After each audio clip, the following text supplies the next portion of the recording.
గత ఎన్నికలకు ముందు చేపట్టిన పాదయాత్రలో ముఖ్యమంత్రి జగన్మోహన్ రెడ్డి ఇచ్చిన హామీ మేరకు డ్వాక్రా అక్క చెల్లెమ్మలకు రుణమాఫీ చేయడంలో భాగంగా ప్రభుత్వ 4వ విడత చెల్లింపులు జగన్ బటన్ నొక్కి ప్రారంభించారని కొత్తపేట ఎమ్మెల్యే ప్రభుత్వ విప్ చీర్ల జగ్గిరెడ్డి అన్నారు. మండల కేంద్రమైన ఆలమూరు శివారు కొత్తూరు సెంటర్లో ఎస్జేఆర్ కళ్యాణ మండపంలో మండల పరిషత్ అధ్యక్షులు తోరాటి లక్ష్మణరావు అధ్యక్షతన జరిగిన వైఎస్ఆర్ ఆసరా పథకం 4వ విడత నిధుల విడుదల కార్యక్రమంలో భాగంగా ఆలమూరు మండలంలోని 1654 డ్వాక్రా సంఘాలకు 17.02 కోట్ల మేర నిధులు జమ చేసే కార్యక్రమాన్ని ఆయన ప్రారంభించారు.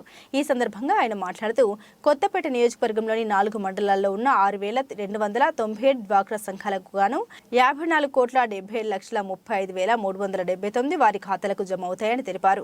ఎన్నికలకు ముందు ఇచ్చిన హామీల్లో 98.5% 4.5 ఏళ్లలోనే నెరవేర్చిన ఏకైక ప్రభుత్వం జగన్ ప్రభుత్వం అని తెలిపారు. మాటల ప్రభుత్వం కాదని చెప్పింది చేసి చూపించే చేతుల ప్రభుత్వం అన్నారు. 2019 ఎన్నికల నాటికి పొదుపు సంఘాల మహిళల పేరిట ఉండే రుణాల మొత్తాన్ని 4 దఫాల్లో నేరుగా వారి ఖాతాలకు జమ చేస్తారని, జగన్ ఇచ్చిన మాటను అమలు చేస్తూ ఉన్నారని, ఇది అక్క చెల్లెమ్మలకు జగనన్న ఆసరా అని గుర్తు చేశారు. ఈ సందర్భంగా సీఎం జగన్ చిత్రపటానికి పాలాభిషేకం చేశారు. అనంతరం విచ్చేసిన డ్వాక్రా మహిళలకు లక్కీ డ్రిప్ ద్వారా 50 కుక్కర్లను ఎమ్మెల్యే చీర్ల కుటుంబ సభ్యులతో అందజేసి విందును ఏర్పాటు చేసి కుటుంబ సభ్యులతో వడ్డన చేశారు. ఈ కార్యక్రమంలో మండల వైకాపా convener Tammana Srinivas, AMC chairman Yanamadala Nageswararao, Nekkanti Bujji, Namala Srinivas, Chella Prabhakar Rao, Ravada Satyababu, MPTO John Lincoln, YSRCP నాయకులు, కార్యకర్తలు, డ్వాక్రా క్లస్టర్లు, డ్వాక్రా మహిళలకు తదితరులు పాల్గొన్నారు. ప్రజల కోసం, ప్రజాసేవ కోసం మరి వారి జీవితం అంకితం చేశారు. కుటుంబ సభ్యులంతా కూడా పేద బడుగు బలహీన వర్గాల అభ్యున్నతికి కృషి చేస్తూ ఈ రోజు పండగ వాతావరణాన్ని తీసుకొచ్చారు. మరి 5 పేర్లు చదవాల్సిందిగా గౌరవ శాసనసభ్యులు రిక్వెస్ట్ చేస్తున్నాం.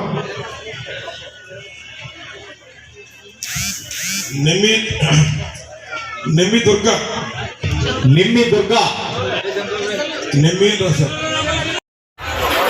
మీరు ముగ్గురిలో వచ్చండి. నీకు ఫోటో పెట్టు. ఏమన్నా జెంట్సానికి వచ్చి పెట్టు. లాయర్ గారు ఏమా మేము మొదటి రోజు ముగ్గురిలో వచ్చండి అమ్మా.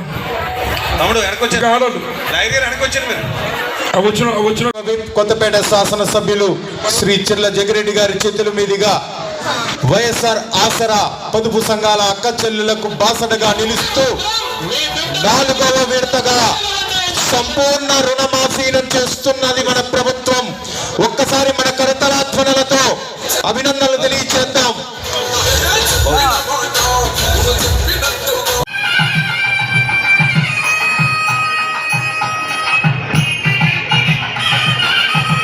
చింతలూరు, కలవచెర్ల, పెదపల్ల, పినపల్ల, సందిపూడి, సూర్యారావుపేట నుంచి వచ్చిన ఆడపడుచులందరికీ కూడా మరి గౌరవ శాసనసభ్యుల తరపున ధన్యవాదాలు తెలియజేసుకుంటూ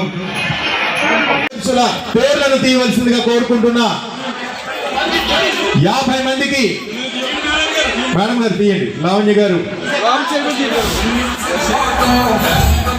తమ ఇంట ఆడపడుచులకు ఇస్తున్న గిఫ్ట్ ఇది. మొట్టమొదటి అదృష్టవంతులు ఎవరో చూద్దాం. సార్ నేను రిక్వెస్ట్ చేస్తాను. అమ్మాజీ గారు సలాది అమ్మాజీ గారు 990. మీరు కొంచెం వెనక్కి లేడీస్కి ఇచ్చేది.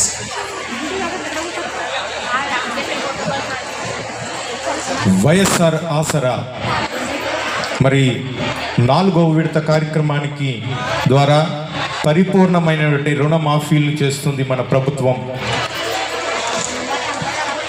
2019 ఏప్రిల్ 11న మొదటి విడత, 20 నవంబర్ 11, 21 అక్టోబర్ 7 నేడు ఇవి మహిళల జీవితాలను మార్చినటువంటి బాధ్యత తీసుకుని ఈరోజు ఒక గొప్ప కార్యక్రమానికి శ్రీకారం చుట్టడం జరిగింది.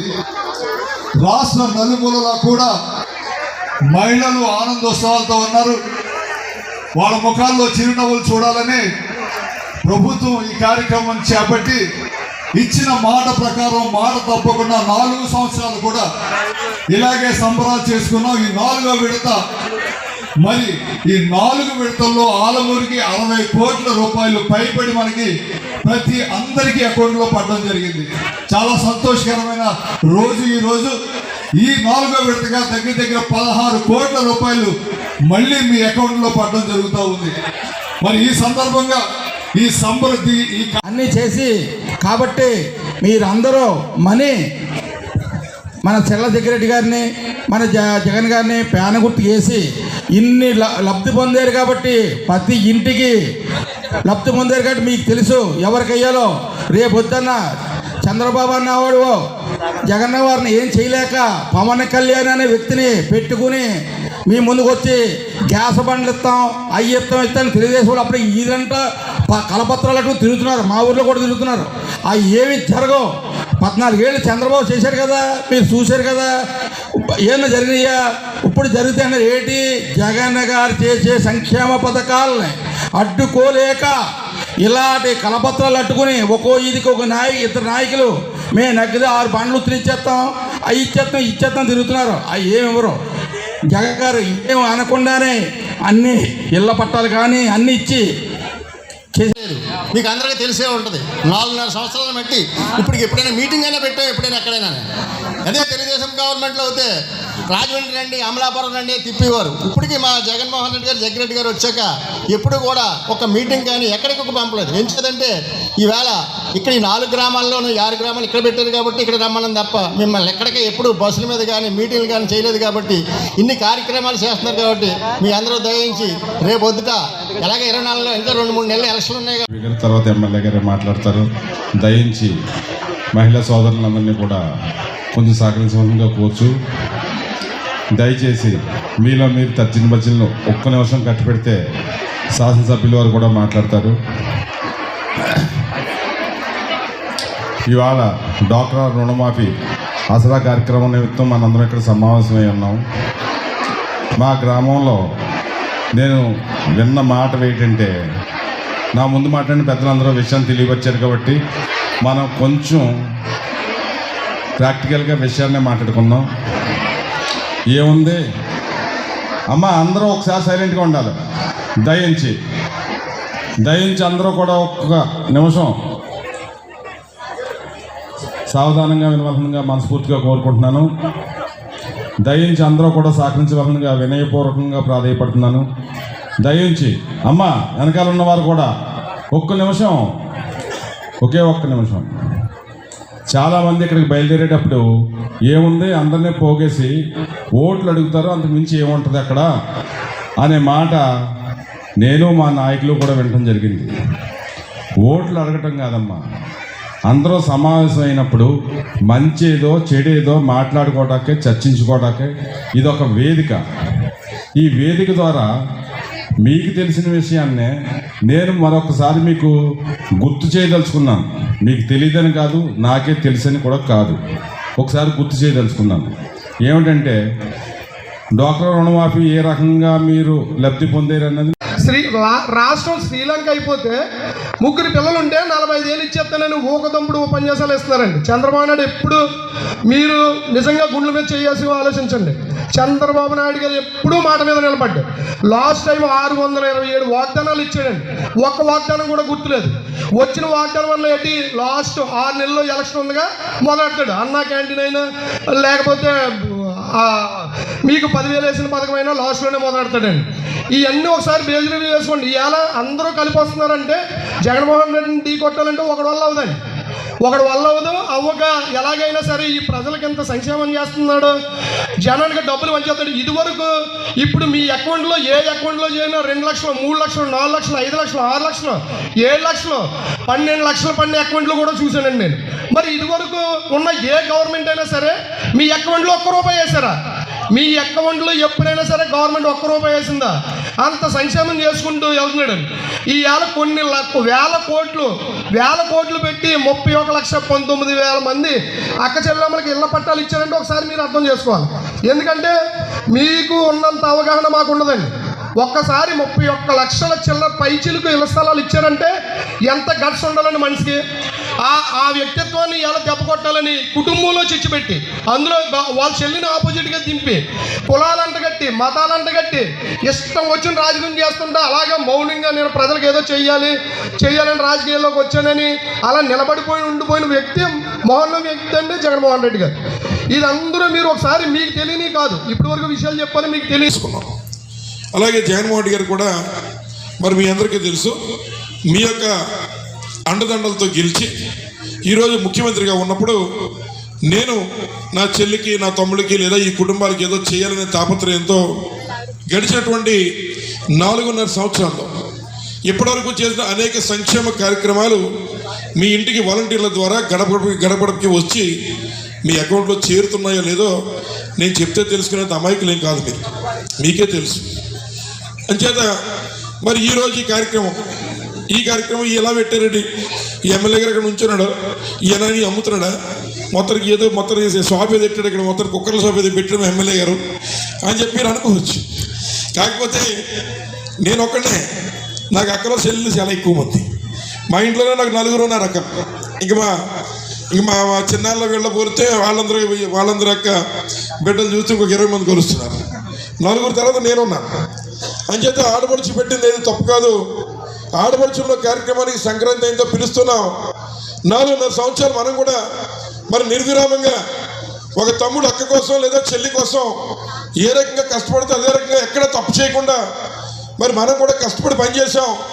తప్పనిసరిగా మా అక్కలను ఒకసారి పిలుచుకుని వారికి ప్రభుత్వం జరుగుతున్న లబ్ధిని చెబుతూనే వారిలో అందరికీ చేసేటువంటి శక్తి నాకు లేకపోయినా కనీసం కొంతమందిని ఏదో లాటరీ కింద తీసి కొంతమందికి కుక్కర్లు పంపిణీ చేస్తే కనీసం 120 నాడు మా తమ్ముడు ఒకటి ఉంటే గోపాలపురాన్ని గుర్తెట్టుకుంటారని చెప్పి మరి వాళ్ళకి 50 కుక్కర్లు మరి కొని అప్పటికప్పుడు అడవడిగా కొని మరి పట్టుకొచ్చే కార్యక్రమం చేశాం. మన నియోజకవర్గంలో 67,000 మంది ఉన్నారు. మీరు అంటే తక్కువేం కాదు. మీరు గట్టిగా కన్నీరు చేసి చూస్తే రాజకీయ నాయకుల చిత్రాలు మారిపోతాయి. అంత శక్తి ఉన్నటువంటి మహిళా సోదరిమణులు మన నియోజకవర్గంలో మీ అందరూ ఉన్నారు. మరి అలాగే మరి ఏదైతే ఏ ప్రభుత్వంలో ఏదో మంచి అని చెప్పి తాపత్రయపడతారు, తప్పేం కాదు, ఏ ప్రభుత్వంలో చేస్తుంటారు. కానీ ఇన్ని సంవత్సరాలు అయిన తర్వాత జగన్మోహన్ గారి ప్రభుత్వంలో ఏం జరుగుతుంది? మరి 4.5 సంవత్సరాలు జగన్మోహన్ గారు ముఖ్యమంత్రిగా ఉండి అంతకు ముందు చేసిన వాళ్ళు ఏం చేశారు, ఇప్పుడున్న వాళ్ళు ఏం చేశారనేటువంటిది మరి మనం కూడా ఒకసారి ఆలోచన చేయాలా వద్దా? ఇంట్లో కూతురు పెళ్లి చేయాలి, మరి అల్లుండి ఎత్తుతాం, మంచి అంటే కాదా? వీడి గుణగణాలు ఎలా ఉన్నాయి, వీడికి ఏమన్నా ఆగుతుందా, లేకపోతే పోయి కూతురు వెళ్ళినట్టు మళ్ళీ కొడతాడా, ఊళ్ళో తాగే తిరుగుతుంటాడు వీడు అని ఇవన్నీ తెలుసుకుంటాం. ఎందుకు? మన కూతుర్ని ఆ ఇంటికి పంపిస్తున్నాం, మన బాధ్యత. అలాగే 4.5 సంవత్సరాల తర్వాత కూర్చోబెట్టండి. కానీ జగన్మోహన్ గారి ప్రభుత్వంలో మరి గడిచేటువంటి చంద్రబాబు గారి టైంలో ఏమైంది, ఇవాళ ఆసరా స్కీమ్ ద్వారా మనకేమైంది అనేటువంటిది మనం కూడా ఒకసారి ఆలోచన చేసి రేపు వచ్చే ఒక ఎన్నికల్లో కూడా ఒక నిర్ణయం తీసుకోవాలని కోరుతూ ఉన్నాను. అదేమిటంటే మీ అందరికీ బాగా తెలుసు, వంట వండేటప్పుడు మొత్తం అంతా కూడా అన్నం అంతా తిని చూడవసరంలా, ఒక మెతుకు చూసి మీరు అన్నం ఉడికిందో లేదో చెప్తారు, లేదా కూర రుచి చూడకుండానే లేదా అందులో ఉప్పు ఎంత వేయాలో మీకు తెలుసు. అలాగే 14.5 సంవత్సరాలు చంద్రబాబు నాయుడు గారు అధికారంలో ఉండగా మీ అందరికీ మాట చెప్పారు. అదేమిటంటే మీరు రేపు నన్ను ఎన్నుకున్న వెంటనే మీ డ్వాక్రా గ్రూప్ రుణాలని బేషరతుగా మాఫీ చేస్తాను, బ్యాంకుల్లో మీరు పెట్టినటువంటి మీరు ఏదైతే మీ బంగారాన్ని బ్యాంకుల్లో తాకట్టు పెట్టారో అవన్నీ బేషరతుగా మాఫీ చేస్తానని చెప్పాడు. మరి 5 సంవత్సరాలు అయ్యిందో లేదో మీకే తెలుసు. అలాగే ఈరోజు జగన్మోహన్ రెడ్డి గారు మరి ఎన్నికల ముందు మీకు మాట ఇచ్చారు, అక్క జిల్లాలంతా నన్ను గెలిపించండి, తప్పనిసరిగా నేను మీ వెంట ఉండి మీరు చేసిన అప్పుల్ని తప్పనిసరిగా నేను అన్ని కూడా మాఫీ చేస్తానని మాట చెప్పాడు. చెప్పిన తర్వాత ఎన్నికల్లో నెగ్గిన తర్వాత అప్పుడు లెక్క చూస్తే ఈ రాష్ట్ర వ్యాప్తంగా మనం ఎవరైతే డ్వాక్రా గ్రూప్ సోదరి వాళ్ళు మీరు తీసుకున్న డబ్బు ఈ రాష్ట్ర వ్యాప్తంగా మరి చంద్రబాబు నాయుడు గారు కట్టకపోగా, కొంతమంది బ్యాంకుల్లో తిరిగి కట్టకపోగా అది 25,000 కోట్లు అయిందని చెప్పి సందర్భంగా మనం చూస్తూ ఉన్నాను. అప్పుడు పెద్ద ఆయన వచ్చాడు, ఆయన మాట చెప్పాడు జగన్ గారికి కూడా, ఏమండి ఈ ఎన్నికల్లో ఏదో మాట ఇస్తాం, ఇవన్నీ తీరుతో కూర్చుంటే మన వల్ల కాదు, కాబట్టి మనం మాట పక్కన పెట్టి మన పరమాన్ని చేసుకెళ్దామని చెప్పి చాలామంది సలహాలు ఇచ్చారు. ఆ రోజు జగన్మోహన్ గారు ఒకటే చెప్పాడు, ఏది ఏమైనా మాట ఇచ్చి మాట తప్పితే మనిషి ఉన్నా లేకపోయినా ఒకటే, తప్పనిసరిగా ఎంత కష్టమైనా నా అక్క చెల్లెమ్మల కోసం నేను నిలబడతాను, రేపు సమయం సందర్భం వచ్చినప్పుడు వారు కూడా నాకు ఉంటారనేటువంటి నమ్మకంతో ఆయన కూడా మరి 4 మీ డ్వాక్రా వేసుకున్నాడు. 25,000 ఒకసారి కట్టలేడు కాబట్టి 4 వాయిదాలు వేసుకున్నాడు. ఒక వాయిదా 6,619 కోట్లు మొట్టమొదటి సంవత్సరం కట్టాడు, మళ్ళీ రెండో సంవత్సరం కూడా అంతే 6,619 కోట్లు. రెండో సంవత్సరం కట్టాడు. మూడో సంవత్సరం కూడా కట్టాడు.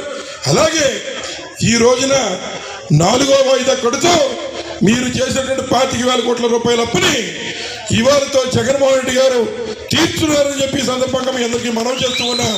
అందుకు ఇవాళ ఒక కార్యక్రమం పెట్టి నా అక్క చెల్లెమనందరినీ కూడా ఈ కార్యక్రమంలో భాగస్వాములు చేసి ఏదో నా శక్తి కొద్ది కొంతమంది కన్నా మనకు సంక్రాంతి వచ్చాం, ముగ్గులు పెట్టుకుని ఇచ్చాం, కొంతమందికి గ్రైండర్లు ఇచ్చాం, కొంతమందికి ఏదో ప్రైజ్ ఇచ్చి అసలు